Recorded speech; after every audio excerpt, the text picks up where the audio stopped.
She murders her mom. It's what I assumed. That's because that was what the plan was. That's what they told you.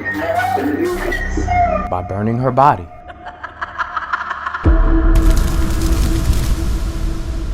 Blog about it, then tried to cover up and say it's an accident.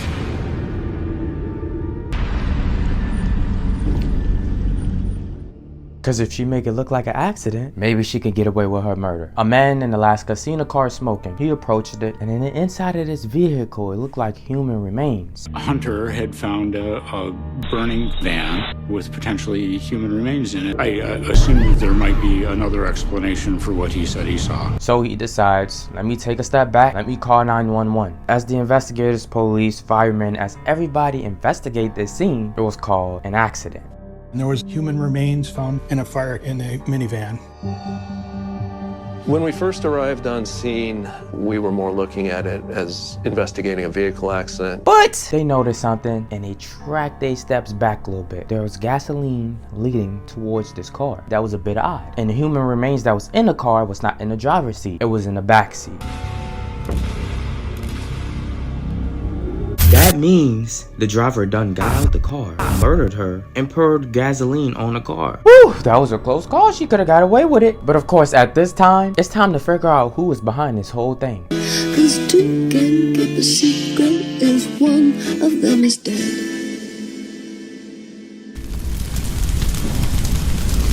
All the girls that's watching this video, what the f? Before we jump into this video, give me like 20 seconds. For those who not caught up, the guys were winning because they got their snacks. The guys was up by 1 point. No girls DM me, y'all have 0. Until y'all went crazy and sent me so much videos. A girl went even much more further and showed me her whole cabin. She's not lacking. Boys, I have faith in y'all, but now let's start the video. Y'all already know what I'm about to say. Go get your snacks. I just started off in your world. People in the town knew about these parents. They loved them. They talked about them. So this was the last thing that people expected from this family. The mother name is Lori. She was church going and had many friends and was just sort of the ideal resident of Alaska. Lori then goes home. She sleeps home by herself around 11 p.m. Then the daughter and the dad comes in the house. Lori wasn't there. A lot of strange things was going on around this house. The bed was unmade. She always makes her bed. This is something she do every single day. There was drink on the counter. She doesn't drink, so that was also weird. So then Rochelle finally goes to school, which is the daughter. When she go to school, everybody's looking at her weird because they find her demeanor pretty odd. They find the way that she behaved was really odd because your mom is missing and something could have happened. Some of her teachers asked her about it. They wanted to know that she was okay. She said she wasn't worried. She said her mom had probably gotten drunk and driven off the road somewhere. And then there was rumors all around the school that there's a van in the woods with human remains. You know, this message is getting passed around everywhere because everybody already knows Lori is missing. Everybody assumes your mother, Rochelle, probably in that van. Rochelle loses it in school. People think she's losing it because 1, it was announced that the person in that van is your mother and she's dead. Or 2, she lost her mind because she knew, oh, I could be in trouble. So because she losing her mind so much, they sent her home and they told her and confirmed to her, person with the human remains is your mother. She's dead.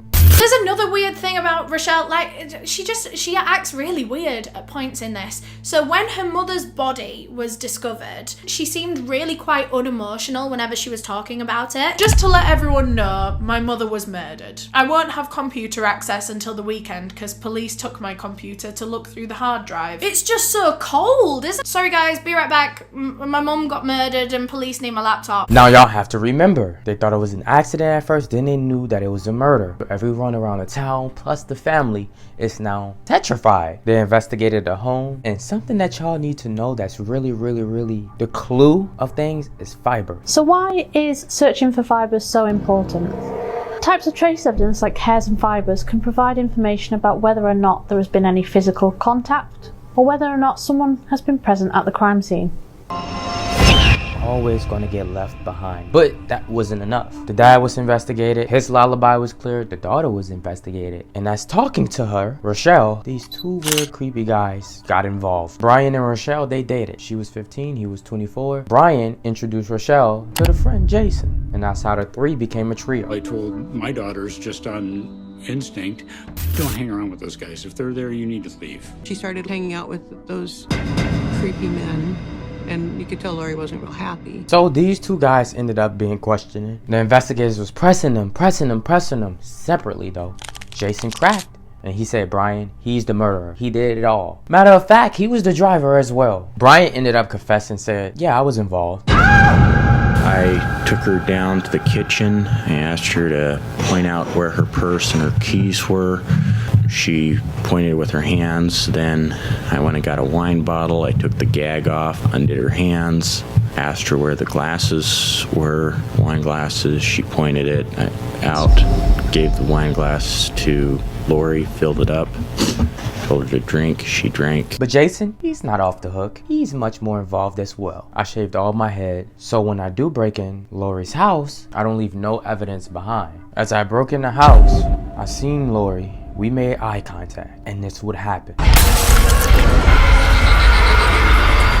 Brian then got Lori in a car, and they drove to that area. Jason was waiting on them. Now, in their head, they know they have to break her body up. Remember, they gotta make it look like a tragic accident. So while she's alive, they're trying to break her neck, chop her neck, do whatever they can to break her neck. Jason held her down for me. I karate chopped her in the throat. With what?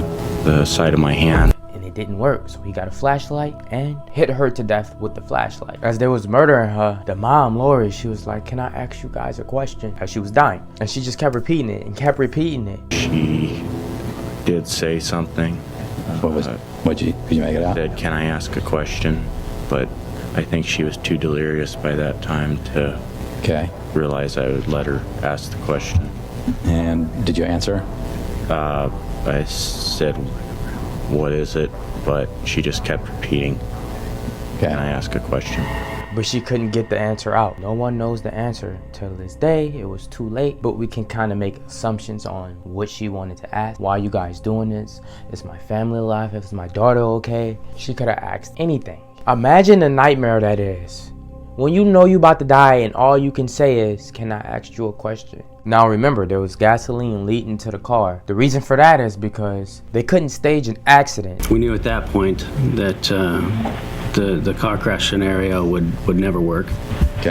Because the damage was completely inconsistent with it. It was hard for them to do, so they just drove it out into the woods, lit it on fire, and that was their final end plan. With that vehicle. Why would you two do it? They said to protect Rochelle. Remember, Rochelle had a blog. She would blog things about her life. She would say she got a crappy life. She don't really like her life that much. My mom is very abusive to me. She would write about how her mom went sicko on her and even pushed her down the stairs. How it got so bad that she named it Hell on Alaska. Something along those lines. And Rochelle had a blog called My Crappy Life, Hell Alaska. All of a sudden, she pushed me down the stairs. Well, really? Well, did you go to the hospital? No. She hit me with a baseball bat. Really? I mean, I've been hit with a baseball bat. It hurts. Did you go to the hospital? Did you have a big bruise? Well, no. So Rochelle will come to the two guys because Jason is explaining everything to the cops. And he said she would come to us and tell her that it'll be better if my mom not around no more. Maybe y'all can murder her for me? And she said that she thought it would be better if her mother wasn't around anymore. Of course, the daughter is crying. She's scared at this point, and she's saying that, no, I've never said any of that. None of that is true. And then she's on the side of the two guys saying that, yeah, Jason, he would never do anything like that. I don't understand. Why would he? He wouldn't. I highly doubt Jason would do anything like that. I just really don't think so. He's just not. No, he wouldn't. Now, all of the family members who knew Lori and was very close to Lori said everything that the daughter is saying is false. Lori is not like this. And of course, police had no evidence of her being this abusive towards her own child. The mom even wrote a letter. The police found it, and this letter had said, My dearest daughter, I'm sorry things between us are tense right now. Please don't feel like I think you're a bad person, because you're not. I know I worry too much about you, but that's what moms do when they love their daughters as much as I love you. I feel you pulling away from us, I will want us to be close, and you to be able to tell me things or just talk about nothing or anything. Rochelle finally confessed. All three was arrested. Brian, he sentenced 99 years. Jason, 50 years. For Rochelle, it was a slap on the wrist. She was sentenced 3 years. She had nothing to do with it, but she came up with the idea of it with the other two guys. I've been talking about some crazy, dark, strange things with family members the past couple weeks. 2023 alone, a guy tried to drop his family off a cliff, murder his family. They all survived, luckily. A dad that shot his whole family and then ended his life. Another dad that shot his whole family and then ended his life. What is going on this year? Even though this story was kind of years back, but family murdering family is getting crazy. Y'all stay safe. I just started off in your world. Yeah, I just started off with your bitch.